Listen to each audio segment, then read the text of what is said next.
Hello students, कल हमने आपको बताया था कि जीवों में जनन किस प्रकार से होता है और उसमें वेजिटेटिव रिप्रोडक्शन बताया था। आज हम बता रहे हैं आपको एसेक्सुअल रिप्रोडक्शन, अलैंगिक जनन। अलैंगिक जनन एक सरल प्रकार का जनन होता है।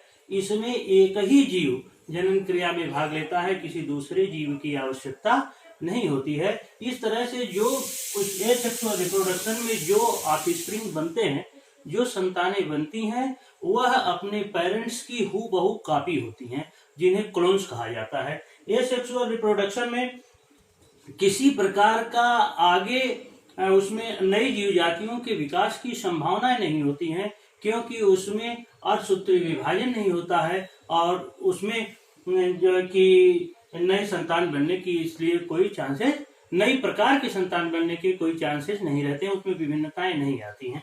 एसेक्सुअल रिप्रोडक्शन जो है यह निम्नलिखित विधियों द्वारा होता है। जैसे आप देख लीजिए कि द्विविभाजन द्वारा, बाइनरी फिशन द्वारा। इसमें क्या होता है कि द्विविभाजन में जैसे ईस्ट और यूग्लिना में जो जीव होते हैं, उसमें वह जीव द्विविभाजन प्रक्रिया में दो समान भागों में, दो समान तरह की संतति में वह बढ़ जाता है। और यह द्विविभाजन जैसे आप यूग्लिना में देख लीजिए,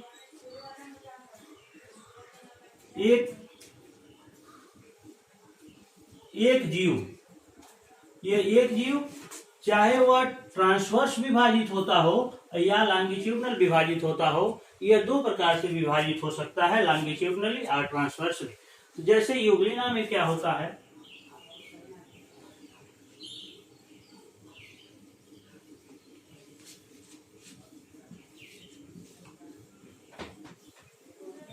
यूग्लिना में यह एक जीव है, ठीक।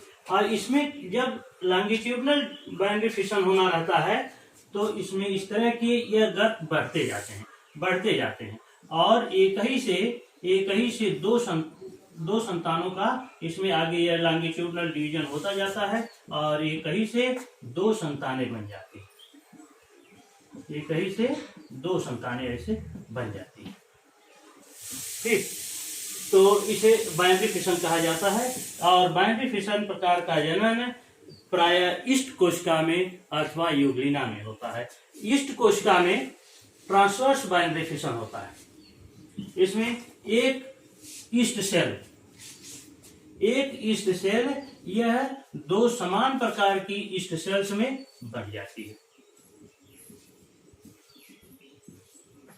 और यह जब दोनों एक दूसरे से अलग हो जाते हैं तो एक ही जीव से दो समान तरह की संतानें बन जाती हैं। और यह जो संतानें बनती हैं वह आइडेंटिकली, जेनेटिकली और मॉर्फोलॉजिकली एक दूसरे के समान ही होती हैं। दूसरा है बाई स्पोरुलेशन। निम्न कोट के जीवों जैसे कुछ शैवालों में इस प्रकार का स्पोरुलेशन द्वारा जनन की क्रिया होती है। इसमें अनुकूल परिस्थितियों में या कभी कभी प्रतिकूल परिस्थितियों में स्पोर्स बनते हैं। जैसे आप एक उदाहरण देखिए, स्पोरुलेशन द्वारा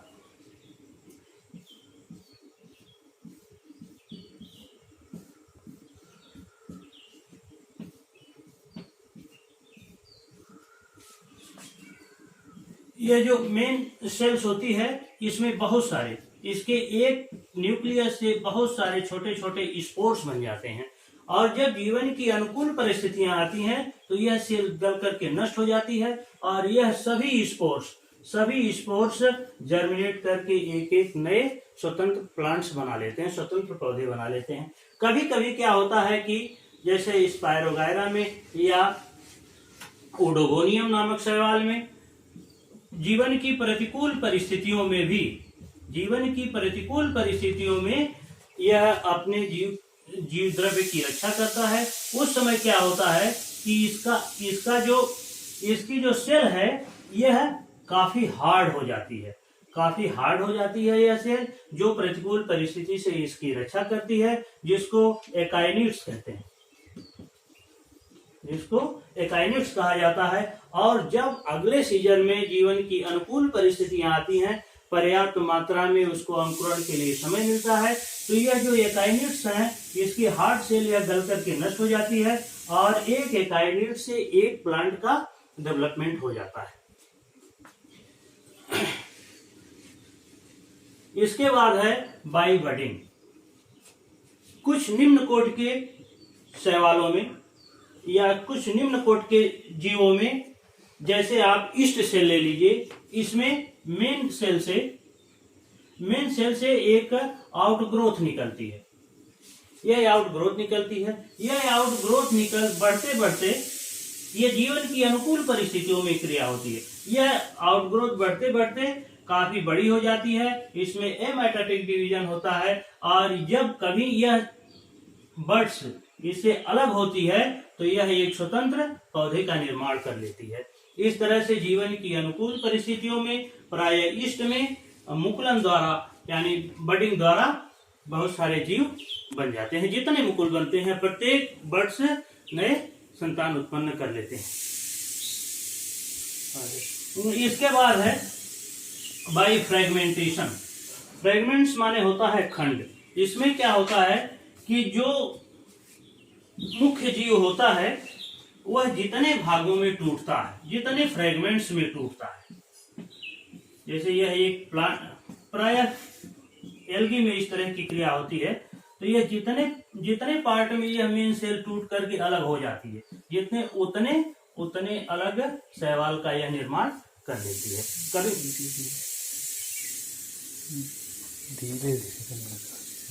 कभी कभी यह जो फ्रेगमेंटेशन है इसमें इसको या रीजनरेशन आप कह लीजिए। जैसे आप ले लीजिए अमीबा।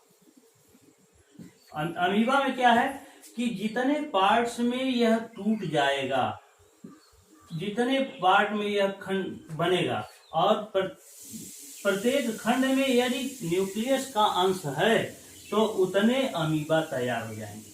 प्रत्येक कटे हुए भाग से उतने अमीबा तैयार हो जाएंगे, रीजनरेट कर जाते हैं। रीजनरेशन टर्म दिया है। रीजनरेशन माने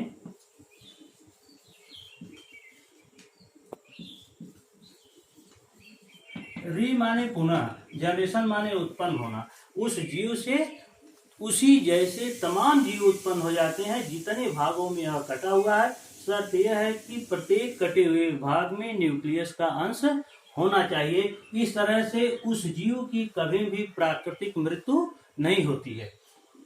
इस प्रकार का जनन प्रायः अमीबा में या कुछ निम्न कोटि के जीवों में पाया जाता है।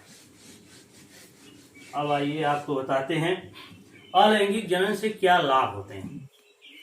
अलैंगिक जनन से लाभ होते हैं। अलैंगिक जनन में जो संतानें उत्पन्न होती हैं वह अपने जनक के ठीक समान होती हैं। अपने पेरेंट्स के मॉर्फोलॉजिकली और जेनेटिकली वह समान होती हैं। नंबर 2, जो संतानें विकसित होती हैं वह अपने जनक के चूंकि समान होती हैं इसलिए उनको क्लोन्स कहा जाता है, पुंजक कहा जाता है।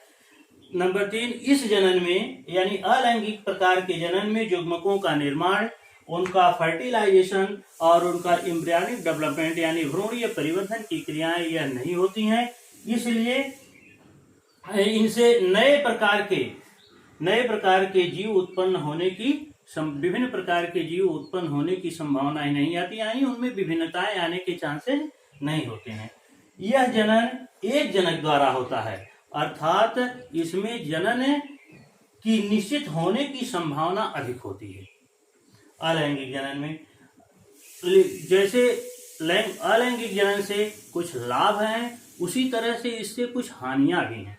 हानियां यह है कि अलैंगिक जनन में अर्धसूत्री विभाजन चूंकि नहीं होता है और उसमें क्रोमोसोमल एक्सचेंज नहीं होता है, यानी क्रॉसिंग ओवर की क्रिया नहीं होती है, इसलिए जो संतानें उत्पन्न होती हैं वह अपने जनकों जैसे होती हैं, अर्थात उसमें आनुवंशिक संरचना में विभिन्नता नहीं आती है। इस प्रकार से नई जीव जातियों की उत्पत्ति की संभावनाएं उसमें नहीं होती हैं।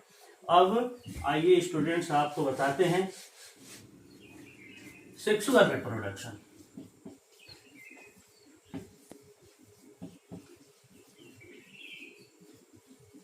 सेक्सुअल रिप्रोडक्शन जीवों में 3 प्रकार के सेक्सुअल रिप्रोडक्शन होते हैं। Number 1 isogamous, isogamous type of sexual reproduction. Number 2 anisogamous, anisogamous type of sexual reproduction. और तीसरा है oogamous, oogamous type of sexual reproduction.